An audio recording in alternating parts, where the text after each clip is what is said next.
Welcome to another episode of the HealthCast. I'm really excited today to have Dr. Chad Elkin. He's the CEO and founder of National Addiction Specialists based out of Nashville, Tennessee. Welcome, Chad. Yeah, great to be here. Great to learn some things myself, but I hear you're doing great things. We're excited to have you. Thanks so much. I was really impressed. I tried to learn a little bit about you for the show. Can you tell me how you became an addiction specialist? And in your training, you're a physician, but this is your specialty. Take us That's through that correct. path a little bit. Yeah, so I'm board certified in internal medicine, and I'm also board certified in addiction medicine.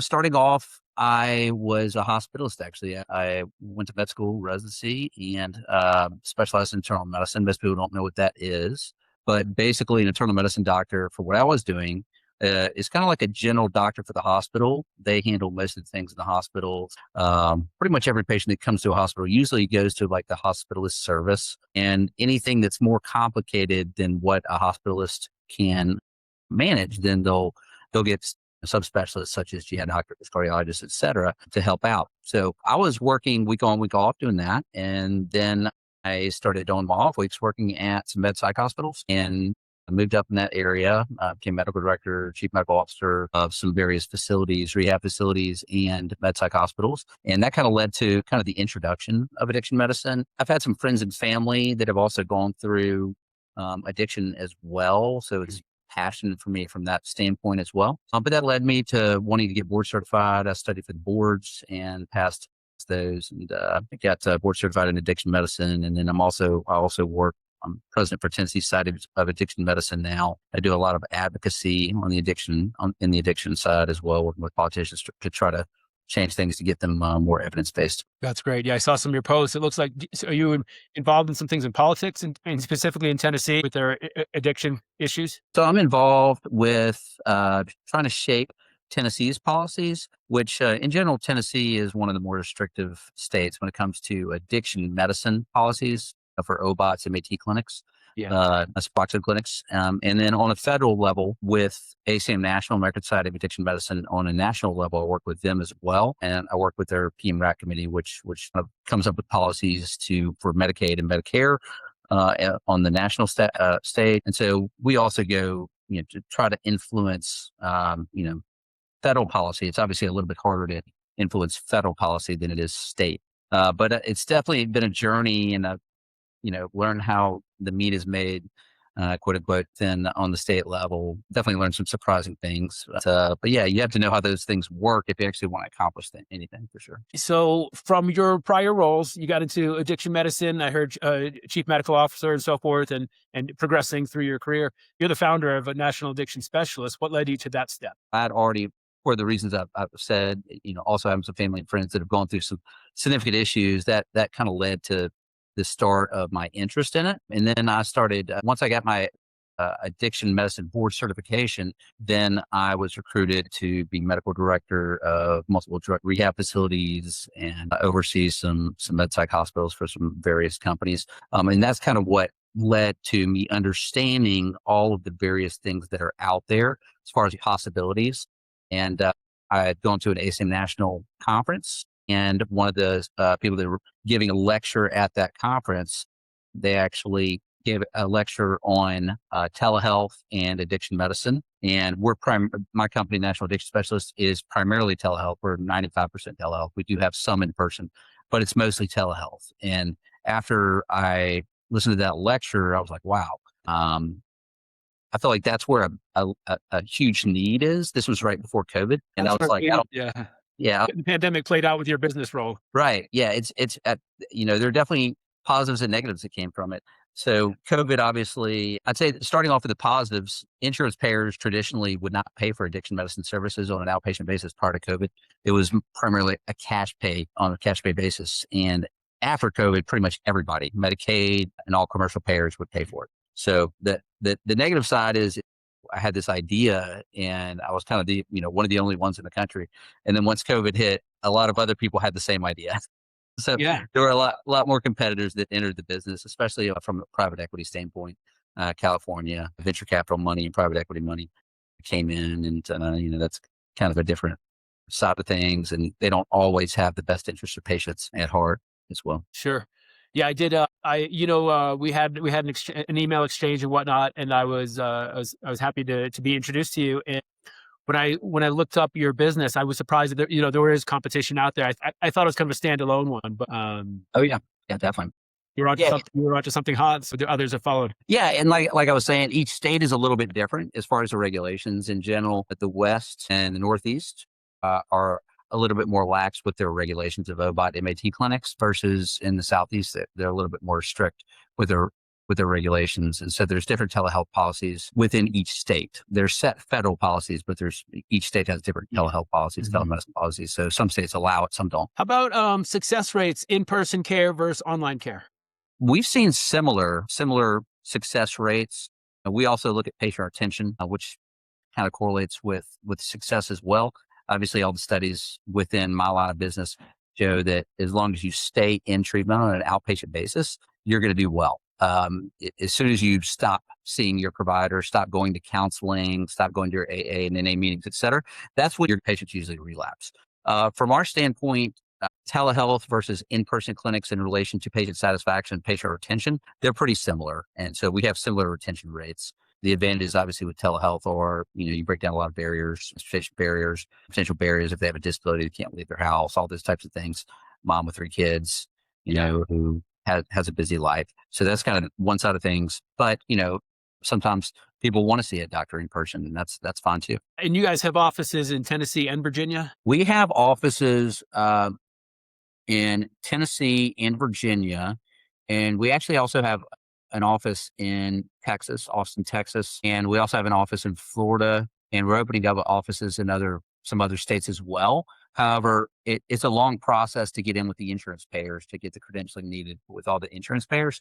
So even though you can start an office and get going from a state level as a business pretty quickly within a month, but it may take 6 months to a year to get in with the necessary number of insurance payers along with Medicaid to be able to start seeing patients. So, yeah. Does each office, like this Tennessee one, for example, just see patients in that state boundary, or can it, being that it's online, it's still underneath the Tennessee laws, right? They're not your providers or yourself. You're not seeing people beyond that state boundary, right? So the way it works is the location of the encounter is where the patient is located.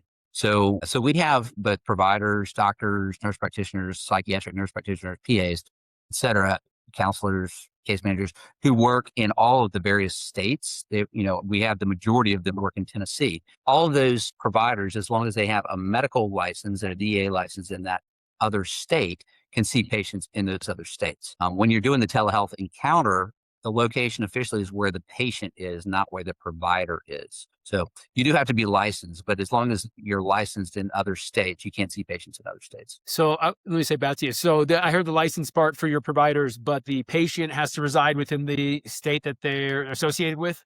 Well, we can't see patients in states that A, the company is not licensed in, and B, the provider is also not licensed in. So we have to have both the company and its providers be licensed in a specific state to be able to see patients in that state. So tell us some things that NAS does really well. What separates Yeah, you from others? I think we have streamlined a lot of the things that go along with the telehealth model. So some of the things that we do well include our onboarding process. We have a streamlined onboarding process with our online new patient packet and the flow through and operational efficiency associated with that. We have that connected to multiple other digital streams. So we connect to Cognito, and then that Cognito uploads the new patient packets, and then then that goes to our intake team. So then they can see that a new patient packet's been uploaded, and then they can get that information and then call the patients back, et cetera, and talk to them, schedule a provider visit. So I feel like on the intake side of things, and on the web advertising side of things, we're definitely doing things well. Some other things that we've streamlined include our drug screen process. We send out thousands upon thousands of drug screens every month. So, pretty much we were initially, we send out a packet that, it's a packet about, this big. It'll hold about 4 to 5 drug screens. And with female patients, we'll send out pregnancy tests as well. And we send out both urine drug screens and saliva drug screens. And so I feel like we've we've mastered that. That's probably what we do best is we send it because we have to deal with so many drug screens. We have that process down. So patients will get online on the internet, on our website. They'll fill out a quick online form that says, "Hey, I'm about to run out of drug screens. I need some more." That'll go through to Cognito to our people, and then that will go to a specific subset that allows that person who deals with drug screens to know to send them a new drug screen. And we have a laser printer and all that type of stuff that prints out the labels for all that. So we have a pretty large drug screen. We're good friends with our UPS and FedEx guys that There you come to our go. office every day. That can be helpful. Yeah. Share some success stories from some stories, either business wise or patient wise, that you're particularly proud of. Oh yeah, definitely. I mean, we have, over 200 Google reviews 5-star Google reviews. And to be honest, if you just read through those, you start crying because of the number of people that are like, wow, this place has been so great for me. It's changed my life. And then they have their personal details of how it's changed their lives. I previously couldn't have custody of my child. They helped me get my child back. They helped me with the forms to do that. I was in a bad place with my mental health issues. We treat co-occurring mental health issues as well. So not just MAT. So, I was going through depression, anxiety. I was in a very bad place. I was pretty depressed. I was having lots of anxiety. I'm doing better now. I feel like they've given me a new start to life and a fresh start, a fresh mindset to see things differently. Besides the normal things of provider visits, counseling visits, it's more than just giving somebody a pill, right? I mean, like anybody you get a monkey to prescribe a pill to somebody. I think it's all the wraparound services that also make a difference. It's the people that you hire and how good they are to engage with the patient on a deeper level, to be able to get to all the social dynamics of health, such as transportation needs, how their relationship with their spouse is doing, how their relationship with their kids are doing. Because a lot of times, obviously, people trade drugs they trade people for drugs, right? And so once they get in recovery, they start to rebuild those relationships with the people, and they get some of those people back, whether that's family members or their spouse or friends, et cetera. So I think checking on those things, is very important. But yeah, so from a patient standpoint, we have patients constantly that give their stories, and some of those are online as well. We have a marketing team with a videographer, et cetera, and sometimes people will submit their stories, their video stories of what's changed and how they feel on life. But obviously, because it is a chronic condition, there's a lot of stigma associated with addiction and patients. A lot of people think that, it's a matter of will, right? It's a matter of choice. And so because I can't make these right decisions, in a way, they think like I have an issue with the choices I make. It's like it's a malfunction of my choices. But in reality, if you understand that addiction is a chronic disease and you can't control it, then you can say, look, this is not your fault. This is the disease's fault. This could have affected anybody in any position in life. And once they kind of understand that, and they understand that we have empathy for them, then we're not going to judge them. That's what everybody's obviously worried about, is being judged by another human. Then they'll open up more. And I feel like that allows us to better treat them, for sure. That's awesome. What I'm hearing is that you guys are patient advocates. That's awesome. Yeah. That's great. You guys have your own YouTube channel as well. And I was able to see some of the patients that you serve. There were some stories there that I thought were pretty powerful. There's some shorts, and just clicking around, and just the impact that you guys have had on their life was powerful. So we'll put that in the link below when we conclude. I appreciate that. Yeah, of course. How about business wise? How have things been? So you launched in 2019. It sounds like things are going well, given the states that you're present in. It sounds like, how are things growing? Yeah, we're growing pretty rapidly. I think we had 100% growth this year. We have about 2,500 patients or so currently. So we have a fair number of patients. I think one of the reasons we've had success is because when I started the company, I was associated with a lot of other rehab facilities and other facilities, and I was able to kind of cherry pick various providers that I already knew were very good. So I think that's obviously, your team is who your company is, your people are who your company is. If you only have good people, you'll have a good company. But yeah, as far as growth, we also got a grant in the state of Tennessee that's allowed us to see patients for free, for patients that are either uninsured or underinsured. So that's helped things out as well. Just because somebody may not meet for disability or for Medicaid doesn't mean they can necessarily afford their physician visits, their medical visits, right?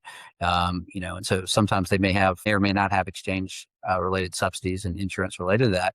But it's also nice to be able to say, you know what, regardless of whether you can pay for this or not, we're going to treat you, because at the end of the day, that's the right thing to do. How about some challenges that you guys are working through? What are some challenges that you either presently or maybe in the future? Definitely. I think within all addiction clinics, rehab facilities, et cetera, I think patient retention is one of those things. So we're constantly working on patient retention, and we've been allocating more resources to that specific area and looking at it more strategically to say, all right, what are the most important things in relation to patient retention? What can we do to to increase patient satisfaction? Can we hire more people to deal with patient retention? We call them patient shepherds, shepherd our flock, to kind of keep them in the, keep them where they're supposed to be. So if somebody misses a visit, we'll have one of our patient shepherds call them, talk to them, try to see what's going on, try to get them put back into the flock, back to their visits, try to keep them from relapsing. So that's one of the things, obviously. And from patient satisfaction surveys obviously are important. I think everybody probably does that. Trying to automate that where we get more consistent about, trying to know specifically what drives our patient population, what's most important to our patient population. Everybody has assumptions and biases of what they think drives clients and patients, but you may be wrong. So I think continuing to analyze that data is very important. Other things that we're doing on the patient retention side, something I'm looked at, but we have not implemented yet, is contingency management. And so I don't know if all the listeners know what this is, but basically it's more common within kind of the addiction medicine world. But basically you can give patients like rehab books or, gift certificates and things like that when they do things that are positive for their recovery, such as X number of drug screens and things like that. And so most of the lectures that I've been to that talk about contingency management and patient retention say that, contingency management probably has one of the largest effects on patient retention. So that's something we're exploring right now as well. Engagement from providers, engagement from counselors, adding resources on the back office side with the admin staff, and just exploring other ideas and potentially also using AI to come up with new ideas that we may not have thought about. Yeah, that's great. One of the things that I'm hearing from you, and I've had in other conversations with on my podcast is as we talk about AI or just technology, I keep hearing an emphasis on people and human relationships, and I'm hearing it from you as well. These tools can be amazing, technology can be cool and fast and shiny, but it's still about people. It's especially and I'm hearing that from the people really in the thick of things with AI, that it's not out to get your job, but to prioritize, in at least in healthcare, patients, patient outcomes, more time with patients, less admin time, things of this nature, which I find really reassuring. Yeah, I agree with you. If you kind of look at the 20/80 rule, I'm sure that most people are aware of that, but in general, you should put your focus on the 20% of things, of task, of work, um, that gets you the 80% of results. And I think that's kind of where AI can come into play. Is AI can deal with the 80% of monotonous routine tasks that we really shouldn't be necessarily focusing on. And then that allows us more time to spend that time on that 20% of complex strategic thinking and creativity and relationship building that AI cannot deal with. Yeah. Any correlation between legalization of drugs in various states and increase in your business? Marijuana is obviously the big one. I live here in Colorado, and then I'm even hearing psilocybin being legalized. I think maybe in Washington and Oregon, and maybe it's on the books in Colorado to be determined. Have Yeah. any of those changes, say in the last 5 to 10 years, 5 years maybe, impacted your business, or is it? Not in I wouldn't say in a major way, no. Most of our patients come to us primarily for opioid use disorder. Yeah. Now, granted, most people that use substances have polysubstance use. They're not just using one drug. They're using, for us, it's usually opioids plus blank, opioids plus meth, opioids plus cannabis, which everybody seems to be on, et cetera. There have been a lot of new emerging things that have been popping up, kratom, 7-OH, things like that we're also seeing. Those kratom and 7-OH are the things that we're seeing the most in Tennessee, and that's what I'm hearing also in other states as well. But some of those are still legal in a lot of states as well. But as far as treatments for various substance use disorders, as far as FDA treatments, there haven't been any significant new FDA approved things except for the injectables. And so we primarily use buprenorphine with naloxone, commonly known as Suboxone, as the primary drug that we use. And then if you're, obviously there's Brixadi and there's, and Sublocade. And so there's different forms of injectables. From a commercial standpoint, injectable buprenorphine, it could be 7 days or 14 days or 30 days injectables. So those are the things that have been FDA approved. As far as psilocybin and some of those other things, that they haven't been FDA approved yet. And so there's been a lot of lectures on them, and I've seen a lot of studies that have shown a lot of good, especially for a lot of the co-occurring issues, such as, psychosis and refractory depression, et cetera. But from the standpoint of substance use disorder, there haven't been any significant changes that have affected really how we practice yet. Not to say that those things aren't coming in the near future. We've seen evidence that there's going to be potential for vaccines that can affect various substance use disorders, such as cocaine use disorder, et cetera. That's fascinating. If you could, as a business, if you had one goal, either increasing revenue, decreasing time, or decreasing cost, what would your target be? Between all those, I would definitely choose efficiency, operational efficiency, because I think, if you're talking about the other two and you're looking at it from a profit margin standpoint, those are going to affect both. So they're going to both increase your revenue and they're also going to decrease your expenses. How does the future look for NAS? I think the future looks great for us. We're rapidly increasing both our operational efficiency. We're increasing our infrastructure. And I think having an infrastructure that's more professional, I think some people may not realize how important that is to your business. A lot of times, especially within the medical world, it's doctors that are running everything, and they're trying to do IT, and they're trying to do HR, and they're trying to be their own CFO, and they're running their own books. Yeah. But I've really found it to be important to say, you know what, this is not my genius. This is not what I really excel at in life, or the current people I have. This is not what they excel at. So when you're hiring people to understand what their genius is and put them in that correct role, kind of as the quarterback, or as the coach would to a football team, I think that's super important. Getting professional bookkeeping services, getting a CPA or getting a controller, analyzing your financial statements. And, one of the things we do a lot of is we analyze KPIs. We have a KPI meeting every week on Mondays, and with each department has their own KPIs, and we'll go over those KPIs and follow those on the spreadsheets. And we also have graphs of those. And then we have a leadership meeting on Wednesdays to kind of talk through how those KPI meetings went.